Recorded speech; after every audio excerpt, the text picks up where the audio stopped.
Lord Jim by Joseph Conrad. Jim originally came from a parsonage.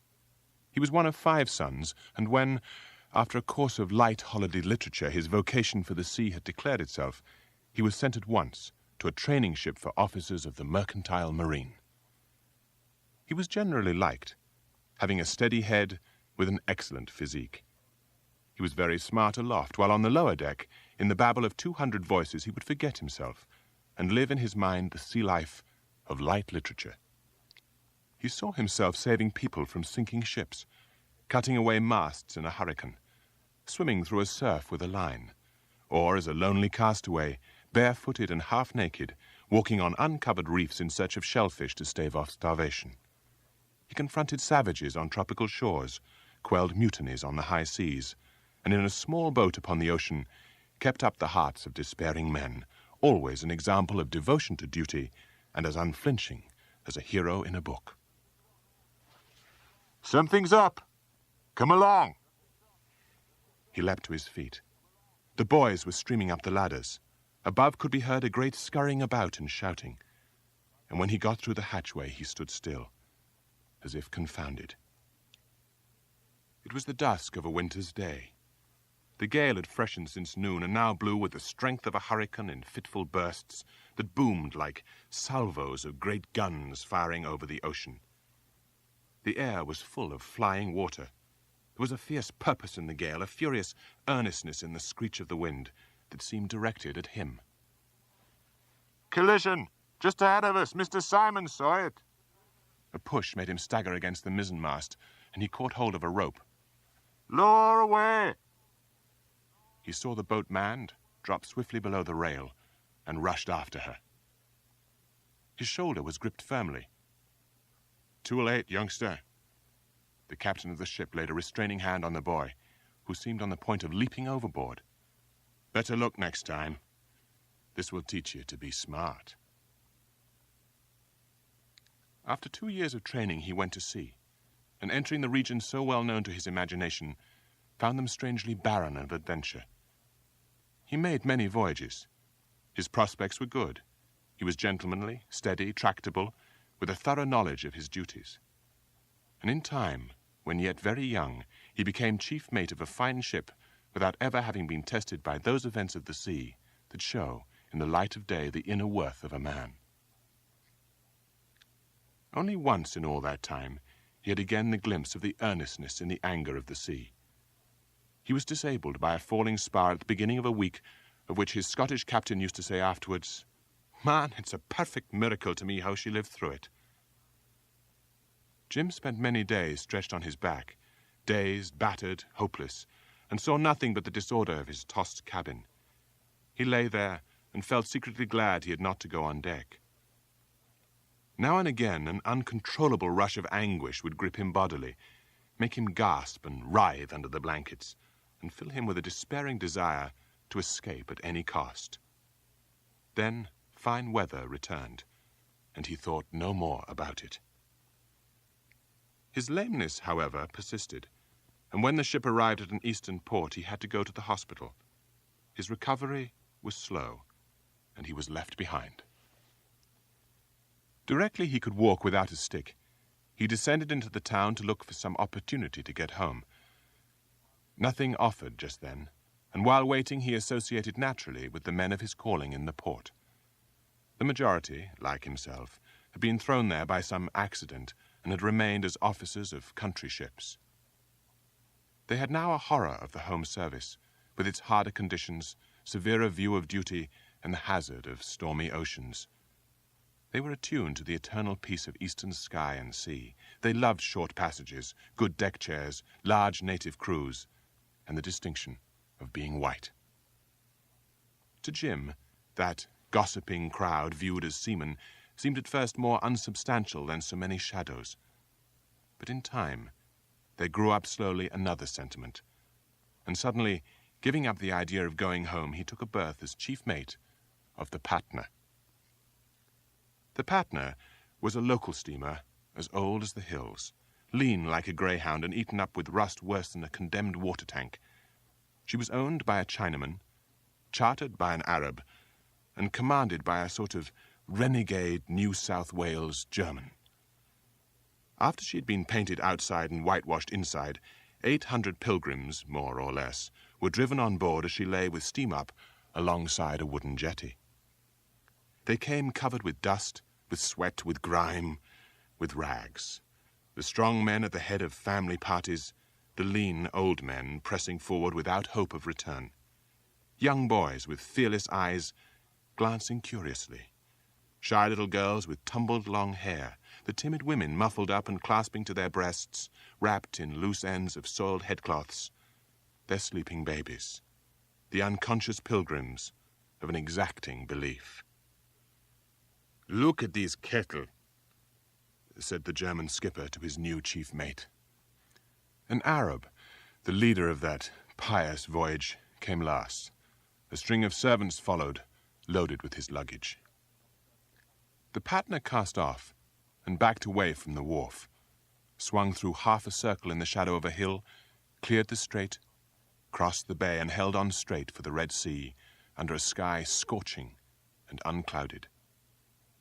Every morning the sun, as if keeping pace in his revolutions with the progress of the pilgrimage, emerged with a silent burst of light.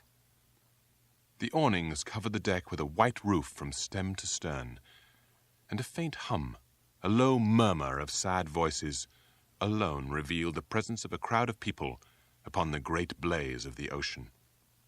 Such were the days, still, hot, heavy. The nights descended on her like a benediction. The Arabian Sea, smooth and cool to the eye like a sheet of ice, extended its perfect level to the perfect circle of a dark horizon. Jim, on the bridge, paced athwart, and two Malays, silent and almost motionless, steered, one on each side of the wheel. How steady she goes, he thought with wonder, with something like gratitude for this high peace of ease and sky. At such times, his thoughts would be full of valorous deeds. He loved these dreams and the success of his imaginary achievements. He became drunk with an unbounded confidence in himself. There was nothing he could not face. The end of his watch was near, and his skipper had come up noiselessly in pajamas and with his sleeping jacket flung wide open. Red of face, only half awake, he hung his big head over the chart and scratched his ribs sleepily. "Art is no name for it down below," said a voice. The skipper emitted a sulky grunt. The second engineer, at the head of the bridge ladder, continued the tale of his complaints. He was more than half-cooked. The derned, compound, surface-condensing, rotten scrap heap rattled and banged down there like an old deck winch, only more so. And what made him risk his life every night and day that God made, amongst the refuse of a breaking-up yard flying round at 57 revolutions, was more than he could tell. "Where did you get drink?" inquired the German, very savage. "Not from you, Captain. You're far too mean, bigosh." The chief had given him a four-finger nip about 10 o'clock. "Only once, help me." Good old chief. But as to getting the old fraud out of his bunk, a 5-ton crane couldn't do it. Not tonight, anyhow. He was sleeping sweetly like a little child, with a bottle of prime brandy under his pillow. The captain and the chief engineer had been cronies for a good few years, serving the same jovial, crafty old Chinaman. Outwardly, they were badly matched. One dull-eyed, malevolent, and of soft, fleshy curves. The other lean, all hollows, with a head long and bony like the head of an old horse, with sunken cheeks, sunken temples, and an indifferent, glazed glance of sunken eyes. He was usually anything but free with his private store of liquor, but that night he had departed from his principles, so that his second, a weak-headed child of Wapping, had become very happy, cheeky, and talkative. The fury of the New South Wales German was extreme. He puffed like an exhaust pipe, and Jim, faintly amused by the scene, was impatient for the time when he could get below. The last 10 minutes of the watch were irritating.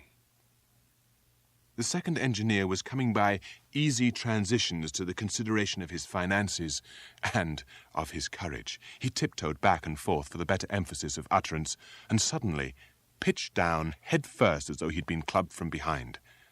Jim and the skipper staggered forward by common accord, and catching themselves up, stood very stiff and still, gazing, amazed at the undisturbed level of the sea.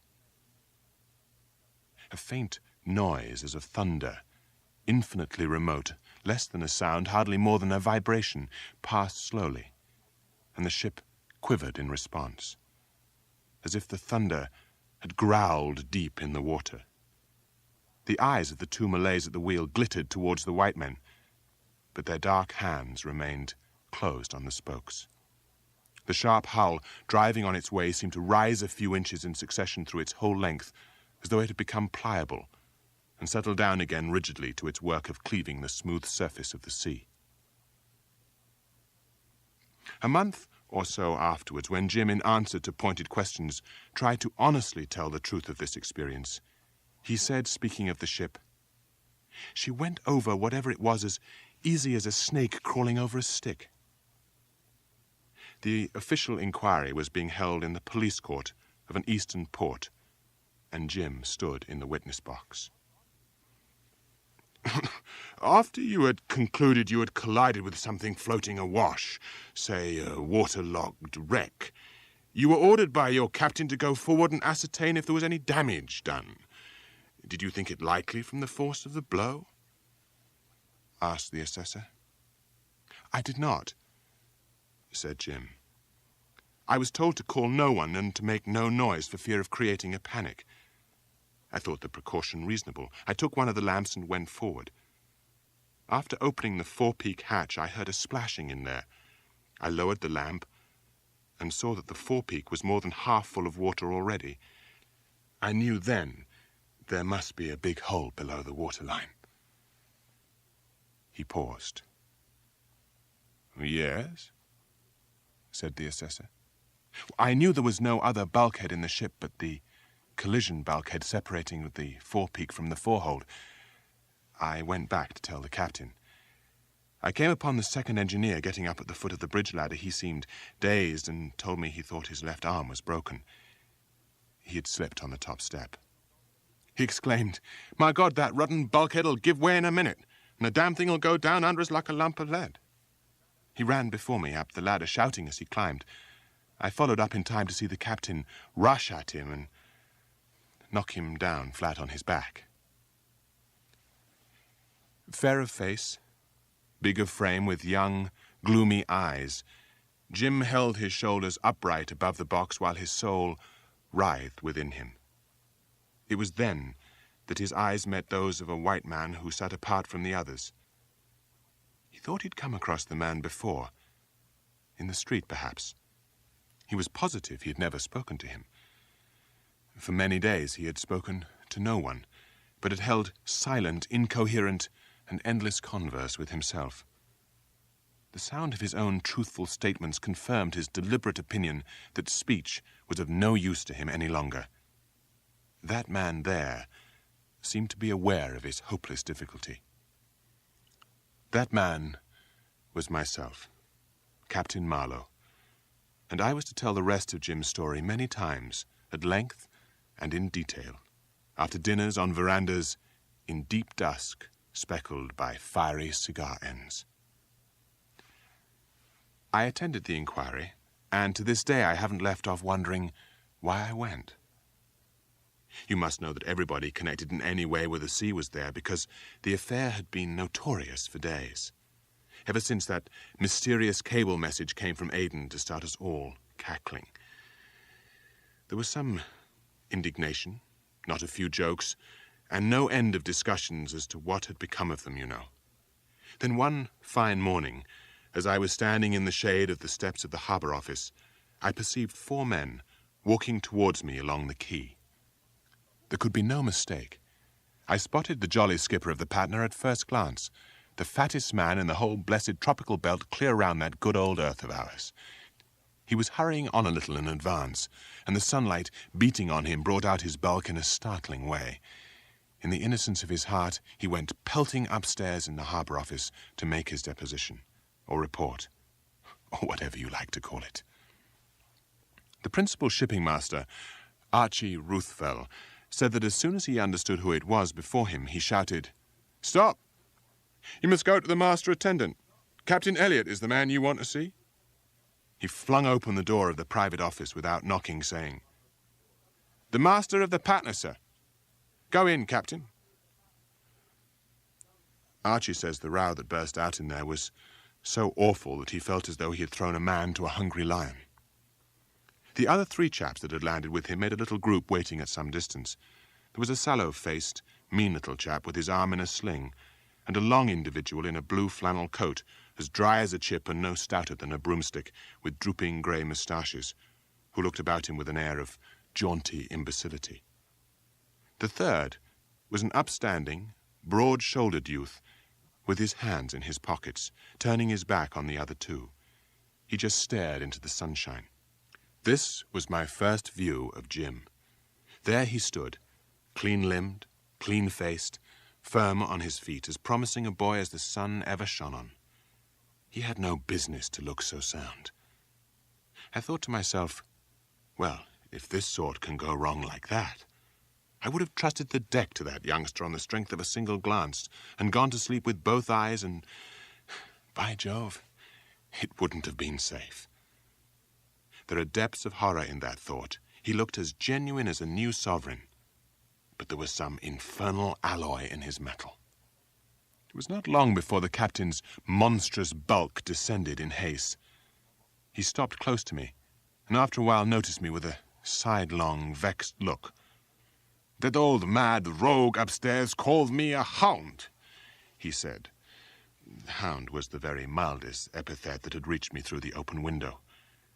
"You English always make such a tam fuss from any little thing because I was not born in your tam country. Take away my certificate. Take it. I don't want the certificate. A man like me don't want your verfluchte certificate. I spit on it." He spat. "I will an American citizen become."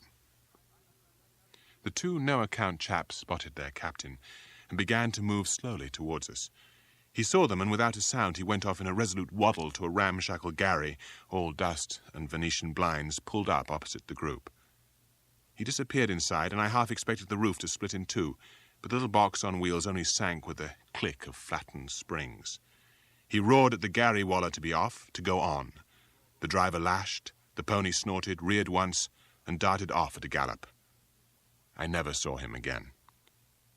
Next moment, the half-caste clerk sent by Archie to look a little after the poor castaways of the Patna came upon the scene.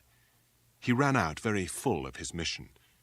It was doomed to be a failure as far as the principal person was concerned, but he approached the others with fussy importance and almost immediately found himself involved in a violent altercation with the chap that carried his arm in a sling, who bawled his wish, his determination, to go to bed. "The hospital's the right place for me." I went away without waiting to see the end. But it so happened that I had a man in the hospital at the time, and going there to see about him the day before the opening of the inquiry, I saw in the white men's ward that little chap, tossing on his back, with his arm in splints, and quite light-headed. To my great surprise, the other one, the long individual with drooping white moustaches, had also found his way there. I remembered I'd seen him slinking away in a half-prance, half-shuffle, and trying very hard not to look scared. As I was leaving, I met one of the resident surgeons who stopped me. "Been to see your man, Captain?" "I think we may let him go tomorrow. I say, we've got the chief engineer of that pilgrim ship here. Curious case. DTs of the worst kind. He's been drinking hard in that Greek's or Italian's grog shop for 3 days. His vision's batrachian. Seriously, I never remember being so interested in a case of Jim Jams before. Of course, he can't attend that inquiry. Is his evidence material, you think?" "Not in the least," I said. The inquiry was held on the appointed day, and it was well attended because of the human interest. Apart from the magistrate, there were 2 nautical assessors. One was a sailing ship skipper, the other, Brearley, was the captain of a crack ship of the Blue Star Line. After the first adjournment, he came up with me in the street. He was in a state of irritation. "They caught me for that inquiry," he began, "and goodness knows how long it'll last. What's the use of it? It's the stupidest set-up you can imagine." "Why are you tormenting that young chap?" I answered at once. "Hanged if I know, unless it be that he lets us," he said angrily. "Why, yes, can't you see that wretched skipper of his cleared out? What does he expect to happen? Nothing can save him. He's done for. Let him creep 20 feet underground and stay there. By heavens, I would." I don't know why his tone provoked me, and I said, "Well, there's a kind of courage in facing it out as he does, knowing very well that if he went away, nobody would trouble to run after him." "Oh, courage be hanged," growled Brearley. "The fellow's a gentleman, even if he ain't fit to be touched. This infernal publicity is too shocking. I mean, don't you feel this is abominable, Marlowe? Don't you? I mean, as a seaman. If he went away, all this would stop at once. We are trusted. Do you understand? Trusted. Frankly, I don't care a snap for all the pilgrims that ever came out of Asia, but a decent man would not have behaved like this to a full cargo load of old rags in bales." He broke off and in a changed tone said, "I'll give you 200 rupees for that chap, if you'll just talk to him and make him clear out early tomorrow morning. Fact is, I rather think some of my people know his." Of course, I declined to meddle. It was on the second day of the proceedings that Jim's and my glances met, and shortly afterwards the inquiry was adjourned again to the next day. I made my way slowly out, talking with some stranger. We were just behind Jim's burly back when a yellow dog, weaving himself in and out amongst people's legs, caused my companion to stumble over him. The dog leapt away without a sound, and the man, raising his voice a little, said with a slow laugh, "Look at that wretched cur." Directly afterwards, we became separated. I saw Jim spin round. "Did you speak to me?" he asked, very low. I said, "No," at once. "But I heard," he said, very sombre. "Oh, some mistake," I protested, utterly at a loss. "I won't let any man call me names outside this court. There was a fellow with you. You spoke to him, but you meant me to hear." "Stop," I exclaimed. "Will you kindly tell me what it is I've said or done?" During the pause that ensued, he surveyed me with indignation. "Who's a cur, eh?" Then, at last, I understood. "Nobody dreamt of insulting you," I said, and I pointed towards the wretched animal which sat with ears pricked in a doorway. The red of his fair, sunburnt complexion deepened suddenly under the down of his cheeks and spread to the roots of his curly hair. Even the clear blue of his eyes was darkened many shades by the rush of blood to his head. His lips pouted a little, trembling as though he had been on the point of bursting into tears. He made an inarticulate noise in his throat and began to walk on. I kept up, and anxious not to lose him, pressed him to dine with me at the Malabar House Hotel where I was staying. An outward-bound mail-boat had come in that afternoon, and the big dining room of the hotel was more than half full. Little wine opened Jim's heart and loosened his tongue. His appetite was good, too, I noticed. His blue, boyish eyes looked straight into mine. In his young face, capable shoulders, open bronze forehead with a white line under the roots of clustering fair hair, his appearance appealed to all my sympathies. He was of the right sort. He was one of us. He talked soberly, with a sort of composed unreserve, and with a quiet bearing that might have been the outcome of manly self-control, impudence, or of a gigantic deception. Apparently, he shared Brierley's contemptuous opinion of the proceedings ordained by law. He would not know where to turn, he confessed, clearly thinking aloud rather than talking to me. Certificate gone, career broken, no money to get away, no work that he could obtain as far as he could see. I don't want to excuse myself, but I would like to explain. I would like somebody to understand somebody, one person at least. I couldn't clear out. The skipper did, and it's all very well for him. I couldn't, and I wouldn't. They all got out of it, one way or another, but it wouldn't do for me. So that bulkhead held out after all, I remarked.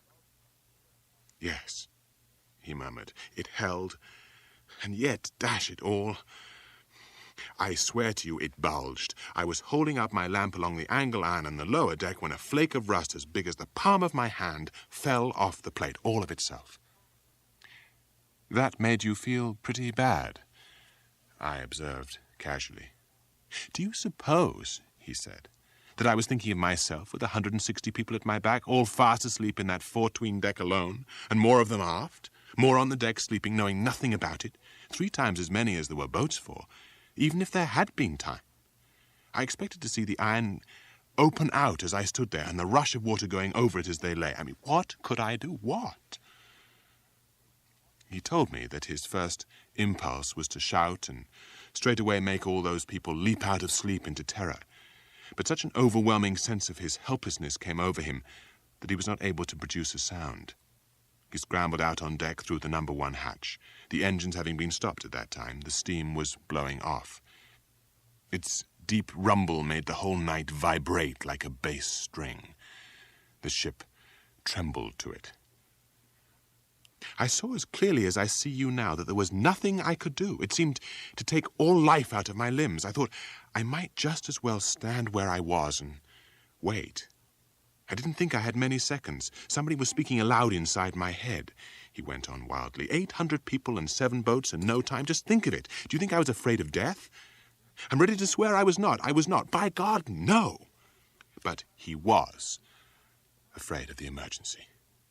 His confounded imagination had evoked for him all the horrors of panic, the trampling rush, the pitiful screams, boats swamped, all the appalling incidents of a disaster at sea he had ever heard of. He might have been resigned to die, but I suspect he wanted to die without added terrors, quietly in a sort of peaceful trance. How long he stood stock still by the hatch, expecting every moment to feel the ship dip under his feet in the rush of water, I cannot say. Not very long, 2 minutes perhaps. But it came into his head that perhaps he would have time to rush along and cut all the lanyards of the gripes so that the boats would float off as the ship went down. The Patna had a long bridge, and all the boats were up there, 4 on one side and 3 on the other, the smallest of them on the port side and nearly abreast of the steering gear. He started unsteadily to run. When I got on the bridge, the beggars were getting one of the boats off the chocks, a boat. I was running up the ladder when a heavy blow fell on my shoulder, just missing my head. It didn't stop me, and the chief engineer, well, they'd got him out of his bunk by then, raised the boat stretcher again. I dodged the miserable maniac, lifted him off the deck and flung him away. He skidded along the bridge and knocked the legs from under the second. The skipper, busy about the boat, looked round and muttered, "Ah, it's you. Lend me a hand, quick." "Aren't you going to do something?" I asked. "Yes, clear out," he snarled over his shoulder. I don't think I understood what he meant. The other 2 had picked themselves up by that time, and they rushed together to the boat. They tramped, they wheezed, they shoved, they cursed the boat, the ship, each other, cursed me. I didn't move, I didn't speak. I watched the slant of the ship. Have you watched a ship floating head down, checked in, sinking by a sheet of old iron too rotten to stand being shored up? Have you? Oh, yes, shored up? I thought of that. I thought of every mortal thing, but can you shore up a bulkhead in 5 minutes, or in 50 for that matter? Where was I going to get men that would go down below? And the timber, I mean, would you have had the courage to swing them all for the first blow if you had seen that bulkhead? Jim said he stood on the starboard side of the bridge, as far as he could get from the struggle for the boat, which went on with the agitation of madness and the stealthiness of a conspiracy. The 2 Malays had meantime remained holding to the wheel. The whites did not give them half a glance, had probably forgotten their existence. The first engineer came cautiously across the bridge to tug at his sleeve. "Come and help. I mean, for God's sake, come and help." Suddenly he caught hold of me around the neck, Jim said. Damn him. I hit him without looking. "Won't you save your own life, you infernal coward?" he sobbed. Coward? He called me an infernal coward. He had thrown himself back and was shaking with laughter. I had never in my life heard anything so bitter as that noise. You mustn't laugh like that with all these people about, I remonstrated. He muttered carelessly, "Oh, they'll think I'm drunk." After a short pause, he went on. I was saying to myself, "Sink, curse you, sink." Then suddenly the chief engineer rushed at him again. "Come on up, man. Are you mad to throw away your only chance now? Look there, look." Jim looked astern where the other pointed with maniacal insistence. He saw a silent black squall which had eaten up already 1/3 of the sky. It was black. "Black," pursued Jim with moody steadiness. "It had sneaked up on us from behind. The infernal thing, I suppose there'd been at the back of my head some hope yet. But it made him remember that he'd intended to cut the lifeboats clear of the ship. He whipped out his knife and went to work slashing as though he had seen nothing and heard nothing. The chief said scathingly, "Oh, you silly fool. Do you think you'll get the ghost of a show when all that lot of brutes is in the water? Why, they'll batter your head for you from those boats." Jim heard the tap-tap of a hammer, the sound of the released chock falling over. The boat was clear. Only then he turned to look, but he kept his distance. The shadow of the silent cloud had fallen upon the ship and seemed to have extinguished every sound of her teeming life. Then he felt the ship move. She just dipped her bows and lifted them gently and slow, everlastingly slow and ever so little. She hadn't done that much for days. The last moment had come, he thought, and he didn't move. It was at this moment that he saw one of the men round the boat step backwards suddenly, clutch at the air with raised arms, totter, and collapse. That was the donkey man, a haggard, white-faced chap with a ragged moustache, acted third engineer, he explained. "Dead?" I said. "We heard something of that in the court." "So they say," he pronounced with somber indifference. "Weak heart." As he told it, the next minute, his last on board, was crowded with a tumult of events and sensations which beat about him like the sea upon a rock. I am forced to believe that he had preserved through it all a strange illusion of passiveness, as though he had not acted, but had suffered himself to be handled by the infernal powers who had selected him for the victim of their practical joke. The first thing that came to him was the grinding surge of the heavy davit swinging out at last. Then, the squall being very near now, another and a heavier swell lifted the passive hull in a threatening heave that checked his breath.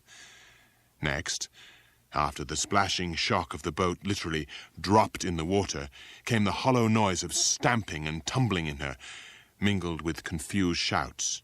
"Unhook! Unhook! Shove! Unhook! Shove for your life! There's a squall coming down on us!"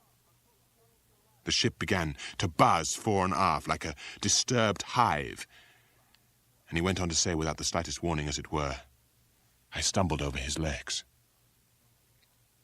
Something had started him off at last, and the legs of the dead man were the last thing he remembered seeing on board. I could hear them knocking about down there, and a voice called out, "George!" There were 800 people in that ship, he said, 800 living people, and they were yelling after the one dead man to come down and be saved. "Jump, George, jump, oh, jump!" Suddenly the skipper howled, "Mein Gott, the squall, shove off!" With the first hiss of rain and the first gust of wind, they screamed, "Jump, George, we'll catch you, jump!" The ship began a slow plunge.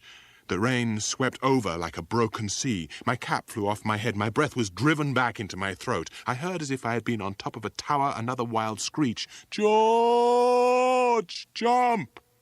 She was going down, down, head first under me.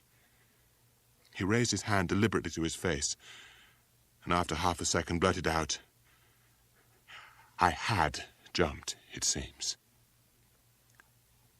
The ship he had deserted loomed like a cliff over the boat. "I wished I could die," he cried. But there was no going back. It was as if I had jumped into a well, into an everlasting deep hole. By that time, The boat had gone driving forward past the bows. It was too dark just then for them to see each other, and moreover, they were blinded and half drowned with rain. He crouched down in the bows and stole a furtive glance back. He saw just one yellow gleam of the masthead light high up. Then the shower swept ahead, and the great distracting hissing noise followed the rain into the distance and died out. Somebody's teeth were chattering violently. A hand touched his back. A voice cried out shakily, "She's gone." He recognized it as the chief engineer's. "I saw her go down. I happened to turn my head, just shot down like a flat iron." "What kept you from jumping, you lunatic?" said a scolding voice. "What have you got to say for yourself, you fool?" Then that little second put his head right under my nose. "Why, it's that blasted mate." "What?" howled the skipper. "No!" shrieked the chief. And he, too, stooped to look at my face. They were too taken aback to say anything more at first. They called me horrible names, and I could hear hate in their voices. They could not forgive me for being in that boat. It made them mad. They yapped at me like a couple of mean mongrels. Yap, yap. "What are you doing here? You're a fine sort. Too much of a blooming gentleman to put his hand to it. Come up your trance, did you? To sneak in, did you? Yap, yap. You ain't fit to live. Yap, yap. I wonder you had pluck enough to jump. You ain't wanted here. What's to prevent us from firing you overboard?" "Try," I said. "You had quite a lively time of it in that boat," I remarked. "I was ready," he said. "After the ship's lights had gone, anything might have happened in that boat, and the world no wiser. There they sat in the stern, shoulder to shoulder with the skipper in the middle, like three dirty owls, and stared at me, and talked. What did I care what story they agreed to make up, he cried. It was their business. He began to walk with measured steps to and fro before my chair. "You're an awful good sort to listen like this," he said.